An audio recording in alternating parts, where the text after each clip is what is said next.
90,000 वर्ष, ये 17,28,000 वर्ष। त्रेता की आयु है 12,96,000 वर्ष। द्वापर की आयु है 8,64,000 वर्ष और कलयुग की आयु है 4,32,000 वर्ष।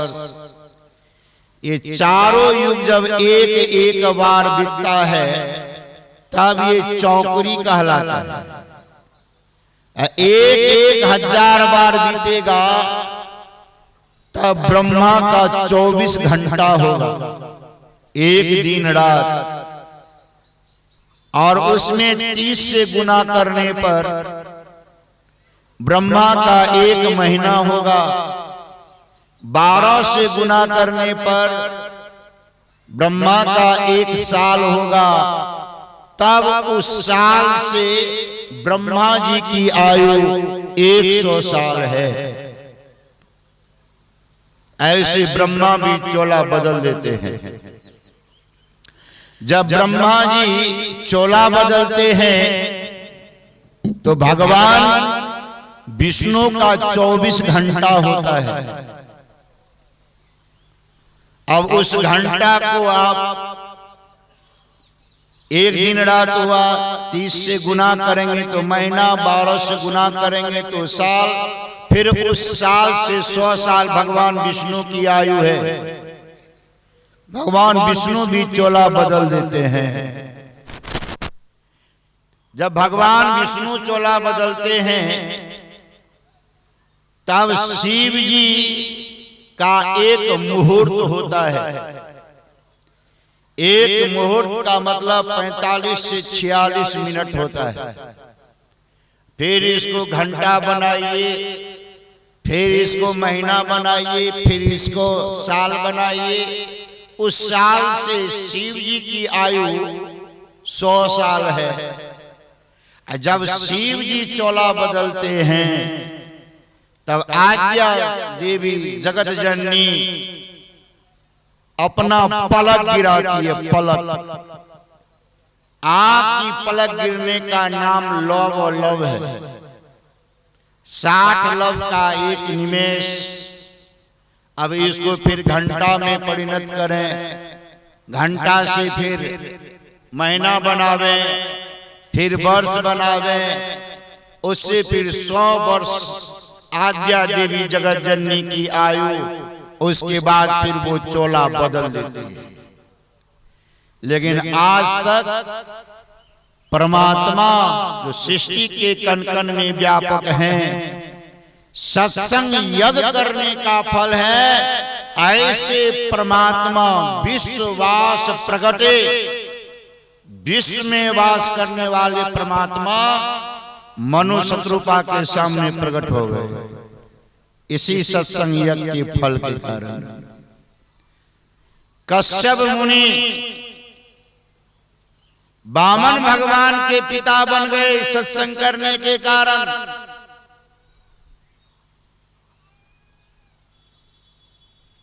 कपिल मुनि के पिता का नाम कर्दम ऋषि। कर्दम ऋषि सरस्वती नदी के तीर पर 10,000 वर्ष तक सत्संग करने के कारण कपिल भगवान के पिता बन गए। सत्संग यज्ञ का फल देखिए, भगवान के पिता बन रहे हैं। पृथ्वी पर का सबसे बड़ा अगर कोई यज्ञ है वह यही सत्संग यज्ञ है। भगवान के गुरु कौन बने? संदीपनी मुनि, गर्गाचार्य जी महाराज, दुर्वासा जी भगवान श्री कृष्ण के गुरु बन गए। किस कारण? सत्संग करने के कारण। कुल गुरु गर्गाचार्य जी महाराज, विद्या गुरु संदीपनी मुनि, योग गुरु दुर्वासा जी इसी सत्संग करने के कारण भगवान के गुरु बन गए।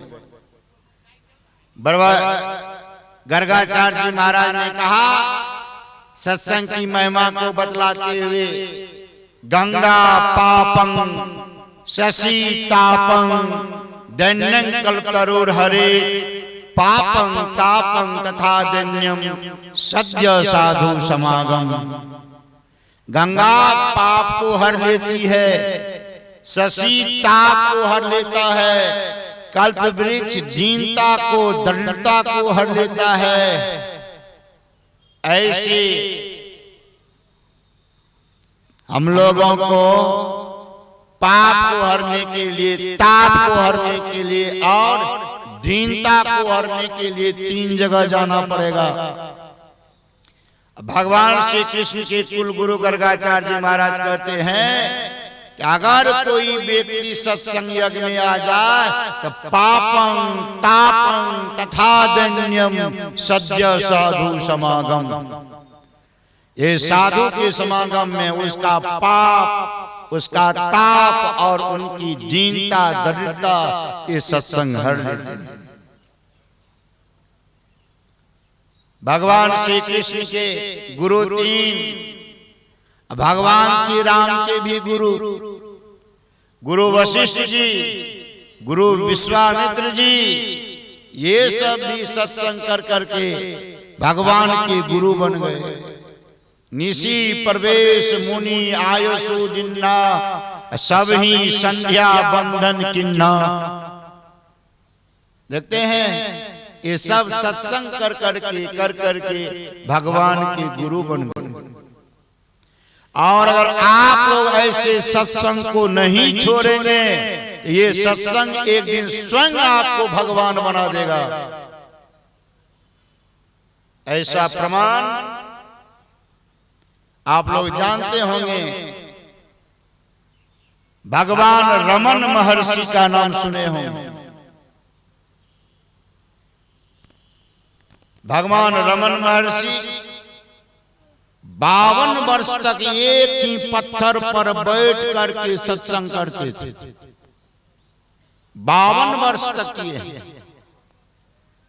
और विदेश से आते थे उनके अनुयायी लोग कि आज महर्षि रमन कुछ बोलेंगे तो उनकी बातों को मैं डायरी में नोट करूंगा। पाल ब्रंटन सप्ताह भर रहते थे उनके निकट। आज कुछ बोलेंगे तो मैं उनको नोट करूंगा। और किसी दिन कुछ बोलते ही नहीं थे, लौट के चले जाते थे, फिर दूसरे दिन आते थे।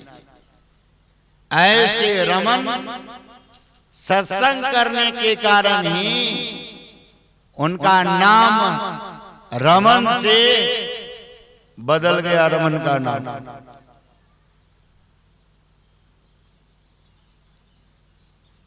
स्वामी रमन। और सत्संग किया, स्वामी रमन भी नाम बदल गया, ब्राह्मण स्वामी। और सत्संग किए, नाम बदल गया, रमन महर्षि।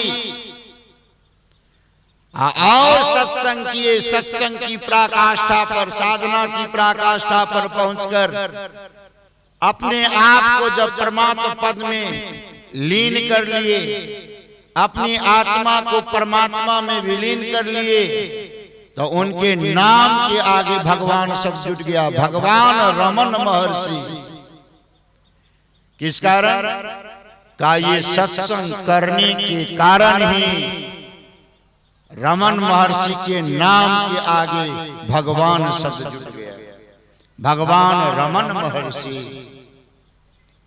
इसलिए यह सत्संग भगवान को आपका बेटा बना देगा। यह सत्संग भगवान का गुरु बना देंगे और यह सत्संग स्वयं आपको भगवान बना देंगे। इतना गुण है इस सत्संग यज्ञ।